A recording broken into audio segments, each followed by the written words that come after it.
श्रीमद् भागवत महापुराण पांचवा स्कंद 21वां अध्याय। ओम नमो भगवते वासुदेवाय। सूर्य के रथ और उसकी गति का वर्णन। श्री सुखदेव जी कहते हैं, राजन, परिमाण और लक्षणों के सहित इस भूमंडल का कुल इतना ही विस्तार है, सो हमने तुम्हें बता दिया। इसी के अनुसार विद्वान लोग द्युलोक का भी परिमाण बताते हैं। जिस प्रकार चना मटर आदि के दो दलों में से एक का स्वरूप जान लेने से दूसरे का भी जाना जा सकता है, उसी प्रकार भूरलोक के परिमाण से ही द्युलोक का परिमाण जान लेना चाहिए।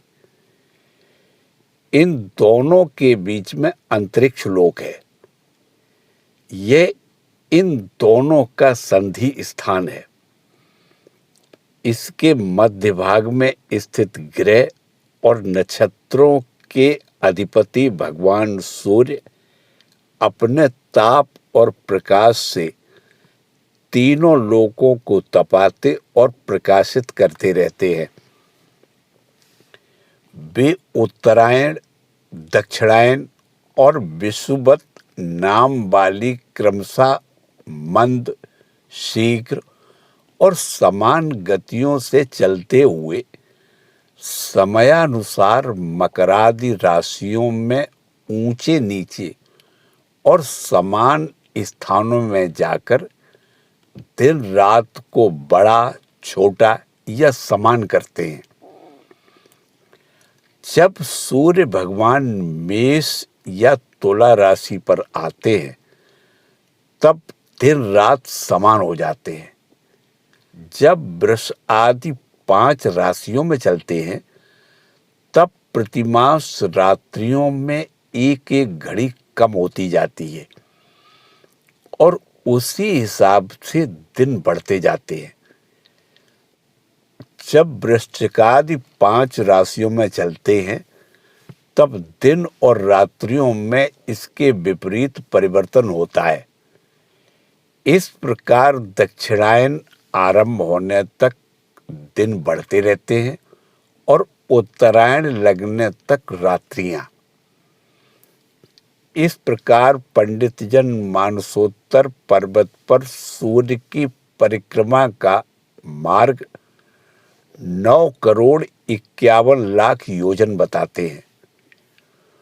उस पर्वत पर मेरु के पूर्व की ओर इंद्र की देवधानी, दक्षिण में यमराज की संयमनी, पश्चिम में वरुण की निम्नलोचनी और उत्तर में चंद्रमा की विभावरी नाम की पुरियां हैं।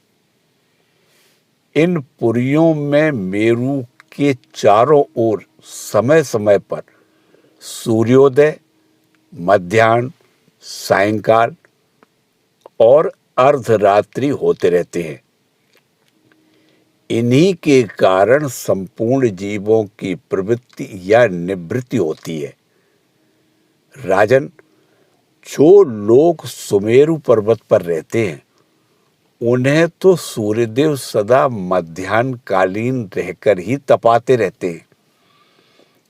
वे अपनी गति के अनुसार अश्विनी आदि नक्षत्रों की ओर जाते हुए यद्यपि मेरु को बाईं ओर रखकर चलते हैं, तो भी सारे ज्योतिर्मंडल को घुमाने वाली निरंतर दाईं ओर बहती हुई प्रवाह वायु द्वारा घुमा दिए जाने से वे उसे दाईं ओर रखकर चलते जान पड़ते हैं।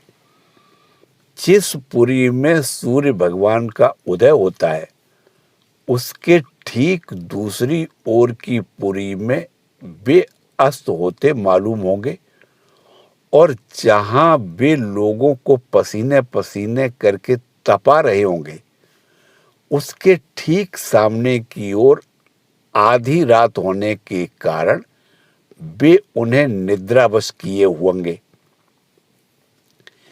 जिन लोगों को मध्याह्न के समय में स्पष्ट दिख रहे होंगे, वे ही जब सूर्य सौम्य दिशा में पहुंच जाए तब उनका दर्शन नहीं कर सकेंगे।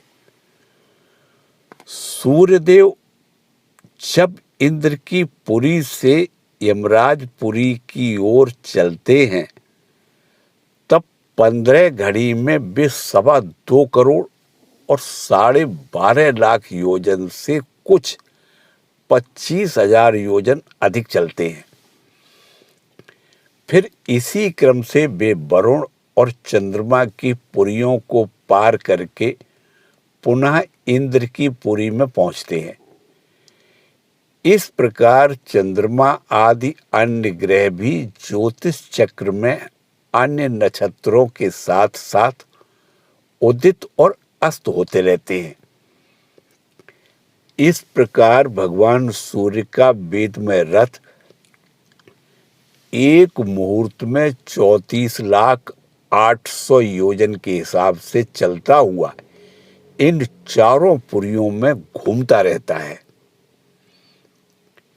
इसका संवत्सर नामक एक चक्र अर्थात पहिया बतलाया जाता है। उसमें मास रूप 12 अरे हैं, ऋतु रूप 6 नेमियां हैं और 3 चौमासे रूप 3 नाभि हैं। इस रथ की धुरी का एक सिरा मेरु पर्वत की चोटी पर है और दूसरा मानसोत्तर पर्वत पर। इसमें लगा हुआ यह पहिया कोल्हू के पहिए के समान घूमता हुआ मानसोत्तर पर्वत के ऊपर चक्कर लगाता है। इस धुरी में जिसका मूल भाग जुड़ा हुआ है, ऐसी एक धुरी और है। यह लंबाई में इससे चौथाई है। उसका ऊपरी भाग तैल यंत्र के धुरे के समान ध्रुव लोक से लगा हुआ है। इस रथ में बैठने का स्थान 36 लाख योजन लंबा और 9 लाख योजन चौड़ा है। इसका जुआ भी 36 लाख योजन ही लंबा है। उसमें अरुण नाम के सारथी ने गायत्री आदि छंदों के से नाम वाले 7 घोड़े जोत रखे हैं। वे ही इस रथ पर बैठे हुए भगवान सूर्य को ले चलते हैं।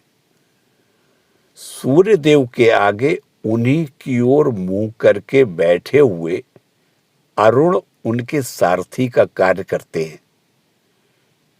भगवान सूर्य के आगे अंगूठे के पूर्वे के बराबर आकार वाले बाल खिल्यादि 60,000 ऋषि स्वस्ति वाचन के लिए नियुक्त हैं। वे उनकी स्तुति करते रहते हैं। इनके अतिरिक्त ऋषि, गंधर्व, अप्सरा, नाग, यक्ष, राक्षस और देवता भी, जो कुल मिलाकर 14 हैं, किंतु जोड़े से रहने के कारण 7 गण कहे जाते हैं।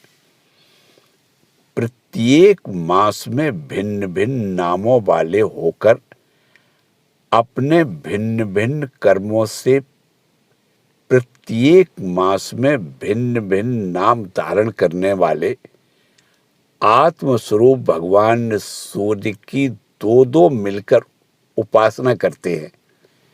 इस प्रकार भगवान सूर्य भूमंडल के 9 करोड़ 51 लाख योजन लंबे घेरे में से प्रत्येक क्षण में 2002 योजन की दूरी पार कर लेते हैं।